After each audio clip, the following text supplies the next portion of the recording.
universe is magnificent and vast. This is owned by Bill Hundreds of Gates? billions of Wait, he galaxies, owns this trillions animation? of stars, and even more planets. If even the tiniest I do love their fraction animation are style, though. habitable, then the universe should be teeming with life. And yet we see nothing, only vast Oh, is this going to emptiness. be about the Fermi Where paradox? is everyone else? The answer to this riddle could be as exciting as it is creepy. It's terrifying. We are early, born before almost all other life. But very soon, this may change. Not only might aliens appear, they could quickly surround us. An irreversible competition for the universe might be about to begin. All right, I'm going to call what this is about. This is about, because I love the subject of aliens, this is about how it is unlikely for aliens to not have existed already, and that we are just somehow super special, because science hates that as an assumption. So the assumption that needs to be made is that we just happen to be one of the first early civilizations in the universe, or in our galaxy. So that means that other ones are going to start appearing, and that there is very good evidence to support that we might be one of the very first, if not the first, intelligent species in the galaxy. And how it's going to become like a space race in the galaxy to conquer the entire, galaxy, or parts of the galaxy. Because once a piece is carved out, it prevents other alien life from becoming as powerful as we are. Let's see. How do they do all this? While this video is based on scientific papers, we're presenting interesting ideas based on little data and lots of extrapolation. Isaac, our So take them author's with a grain of content is salt. better on the subject? I need to check Okay, him out then. We need to look at 3 essential questions to understand the galactic competition. 1. How fast can bacteria build spaceships? It To takes become about a day. starfaring civilization, life as we know it needs to master a number What of Mass very Effect hard planet steps. is this? It starts with I dead don't know. stuff turning into be the Earth. building blocks of life. Then it needs to organize into Jelly self-contained beans. cells. Those cells have to learn to work together to form multicellular organisms. This keeps going until complex creatures with big brains learn to use tools and language. Civilization has to be formed from cultures that Yeah, and so while it's very kind of simple to look back and determine the steps that life needs to make to get where we are, it is impossible for us to know how long those steps usually take. Because maybe we took a really long time. Maybe we were super fast. Maybe we were average. We have no idea because we only have a sample size of 1. He has the same speech impediment as Elmer Fudd, but got speech therapy, so it gradually goes away. Isaac Arthur? I need to check him out. value Maybe we'll progress watch and that. technological development. And then they I need love to actually space. I venture love out this type of stuff. beyond their home planet. On Earth, life appeared basically as soon as the oceans formed. Yep. But then, it took 2 billion years to make the step from single cells to multicellular organisms, and 2 billion more for us to appear. Culture, civilization, Yeah, then and it just space fucking travel took off. developed super quickly, though. Do things always take that long? Or Nope, was this okay, they're saying actually it. exceptionally fast? Also, passing Gallifrey. one step does not mean the next one is guaranteed. Yep. Multicellularity evolved over 25 times independently on Earth, but there's only one species that Yep. builds spaceships. We don't know how many steps life needs to Dude, pass. Yeet, go get a and how Pizza long Hut. they Why- take get to some give pizza and rise eat to a it while we watch. technological civilization, but there are probably many, and it's likely that on trillions of planets, life has been trying for billions of years. Since we don't see any other technological civilizations out there, it might well be that we are a rare exception. We might be Yeah, and also with those steps, can you think of like how important it was for us to develop opposable thumbs? Like it would be so much more difficult for us to have created all the stuff if we don't have opposable thumbs. So something as seemingly minuscule as that little detail has a drastic impact on our ability to become the species that we are today. So imagine all the other, aliens out there just not getting that random ability and random evolutionary mutation that eventually becomes something like the thumb. Humans are smart because thumbs, well, it helps us grasp. If we weren't able to grasp the way we do, we would not have been able to become hunter-gatherers with weapons and spears. We would not have the ability to throw rocks as we do. The human hand has the most powerful dexterity out of any like grasping feature of the animal kingdom. I don't know how to. We have so much more sensitivity in our hands than anyone else. If you've ever seen like a video of an orangutan or a gorilla or some other type of primate using tools, it looks like they're fumbling with it and they're very slow and like choppy. It looks almost robotic because they don't have the finger dexterity and the abilities that we can. Like we could fucking do knife tricks with our hands. They can't do that because our digits were made and have evolved to have the purpose of using tools. So much better than anything else, which led us to be able to make spears and then other types of weapons, and now, you know the rest. Among the first, or even the first, technological civilization. Ancestor is a fun game that illustrates our evolutionary process. That was the one you were playing, right? Where you start as a monkey? We may have just hit the perfect time window. Why does humanity exist now? A little bit of luck. The universe is already 13.8 billion years old, but it's unlikely that many other technological civilizations had a chance to appear before us. Because in the earlier universe, life would have had a pretty hard time to emerge, let alone thrive, because it was such a hostile environment. Yep. Early stars constantly blew up, galaxies crashed into each other, and supermassive black holes vomited massive amounts of radiation, enough to sterilize galaxies over and over again. Our sun was born right at the end of this cosmic death show. The universe has never been more welcoming to life than it is now. So humanity has arrived at a very convenient spot in time. Oh my god, TikTok dances. Reasonably possible for life to thrive. What about the future? The sun burns brighter than 90% of the stars in our galaxy. Oh my god, Shin, thank you for the biddies. In about a billion years, it will boil all of Earth's oceans and then become a giant that swallows it whole. So in the galactic context, the sun is very short-lived. Most stars are red dwarfs that can sustain habitable planets for tens of trillions of years. Life on these... This is why we have to, make a spaceship that can get to other planets, and then eventually leave the solar system, because no matter what, it's a foregone conclusion that we cannot stay on this one planet. Like, if we plan on being at some technological civilization that survives it, we have to leave. Like, we want to be able to sustain life on a single planet. We need green energy. We need all that, absolutely. But we also need to develop technology to get off of this planet while we still have the types of resources to help develop it. Like, oil and gas and that type of stuff is needed for us to be able to test rockets and try out other things. So we need to use it while we got it. Because we are definitely doomed if we stay on this planet. It's way too risky for any civilization to be on one single planet. That's just asking for trouble. These planets has an incredibly long time window to appear and pass the hard steps. Even knowing nothing about how rare or common life is, this makes it way more likely for technological civilizations to appear sometime in the future than in the past. Just like in Spore. Because if civilizations appear at random in the Milky Way within a time window of 1 trillion years, then very few, if any, would appear before today. Then a couple more arrive in this period of 1 billion years that we're in before all players joining civilizations that could ever exist emerge altogether.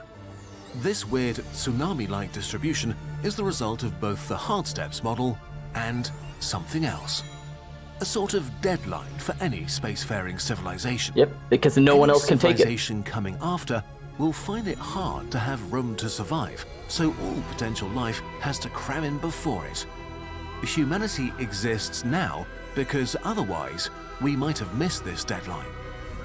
What or who creates this deadline? Why aren't aliens already on Earth? Well, because they just aren't at that point to do it. Expansionist and hungry for energy. We have to be grabby. We've spread over the world and made it our own. We're grabby little aliens. Technology has been improving over time, first slowly, then breathtakingly fast. If these things don't change drastically and our descendants want to prosper, they will expand into space. Yep. Has to happen. We could construct a Dyson swarm for endless energy and transform planets into new homes. We could cross interstellar distances, allowing us to reach for planets around distant stars. If we have the motivation, we can become a galactic civilization. I hope we A do. civilization that does this sort of stuff can be called loud, because its activity creates noise. Signs that can be detected from far away.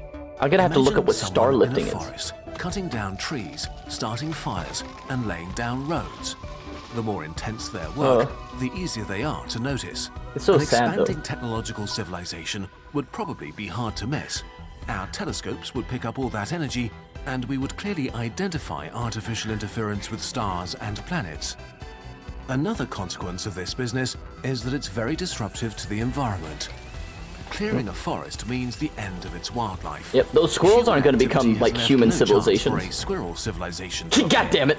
They said Not it. because we hated squirrels, it's simply that the thought that they might want to do that at some point never crossed our minds, and we needed wood. Similarly, if loud civilizations were running around the galaxy in the past, terraforming planets, or harvesting the energy of stars, sucky. they may have prevented our existence. Had aliens started colonizing Earth while we were still sludge in the oceans, that sludge would never have turned into humans. This is how loud aliens create. Okay, one thing. Just click on that channel I recommend. Let it autoplay until you become a genius or goo. So this right here, this is not very realistic in the sense, like, why would an alien civilization go to a planet to try to harvest liquid, like water? It'd be so much easier to harvest it from like asteroids and stuff like that and comets. A planet would require way more work to get onto the planet and off of the planet. So all those movies where it's like, oh, the aliens, they came here for our resources or for our water or stuff like that. It's like, probably not. The only reason a alien civilization would come to a planet is because, one, a planet that is habitable for them is very unlikely or very rare, which maybe could be true in the universe. And so they're trying to take this one over for room. Or two, they want our biomass. Like, they need biomass for some reason. I can't think of a real reason for it, but that might be something that's more rare in the galaxy for them to take. So that's one critique I have on this. A deadline for new civilizations appearing. The galaxy may have trillions of years to create life, but there may only be a short window for it to spread and thrive.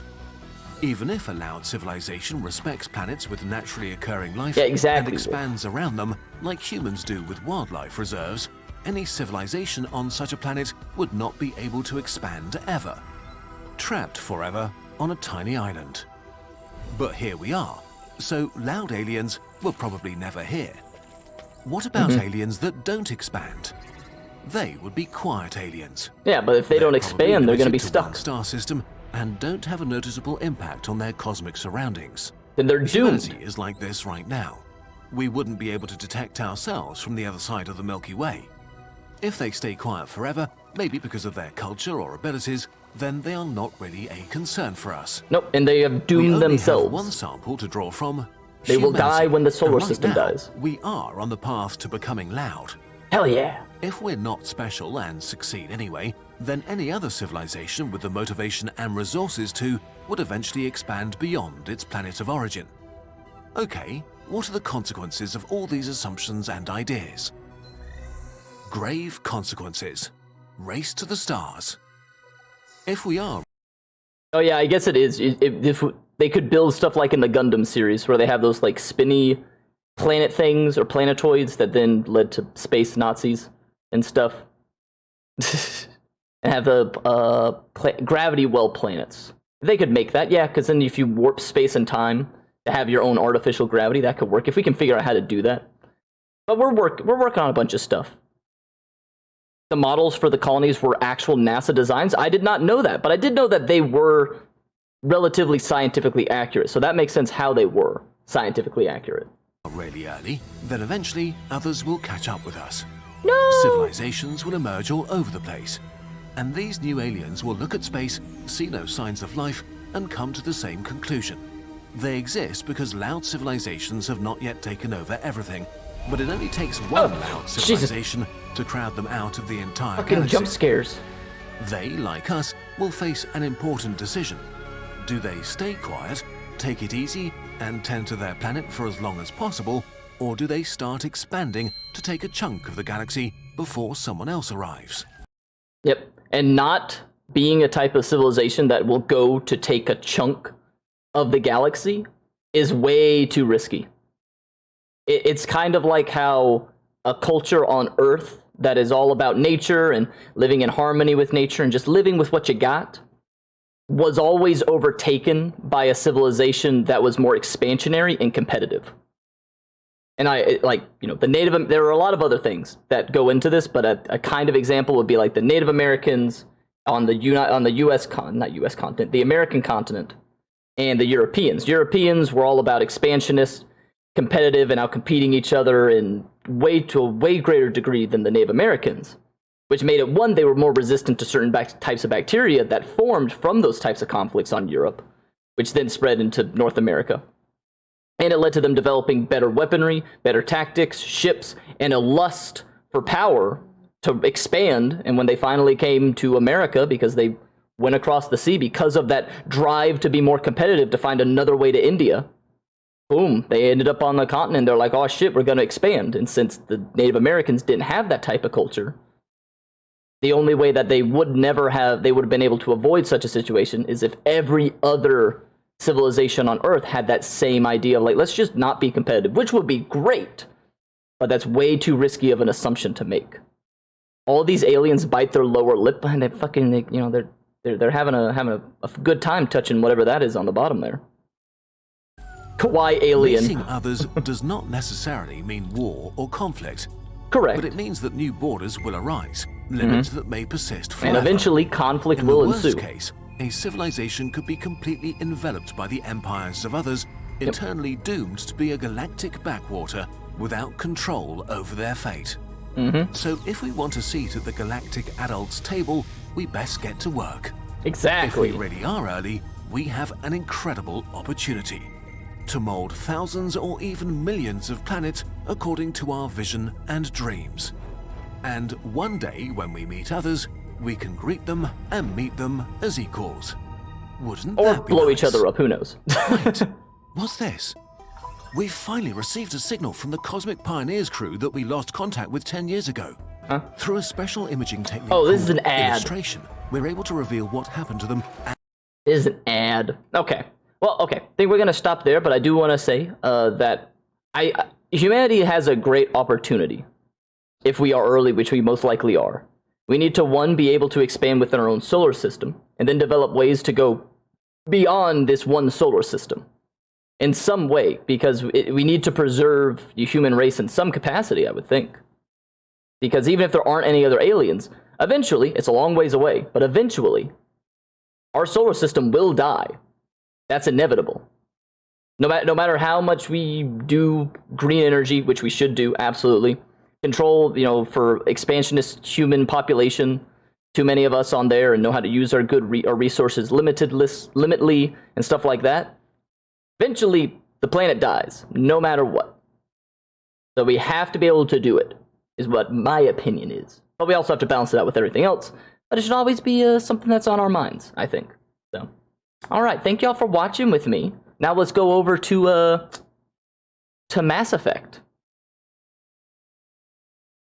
What is it? Upload consciousness into data and transmit via UDP across the galaxy for later reintegration. That is another theory that's out there, that there could be an alien civilization now or in the future that has uploaded their entire consciousness of their entire race onto like a server, and now they have deadly laser guns in space that as soon as they detect another alien race encroaching upon their territory that they have left for their, in their digital world, they will just immediately blow it up. They'll be like, fuck you, dead, while they live in the Matrix or something. It's a weird one, because then they say that they're doing it because the universe, when it hits the heat death of the universe, it's the best coolant system, which is not true.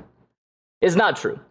Cooling in space takes a very long time because cooling by radiation dissipation is very slow.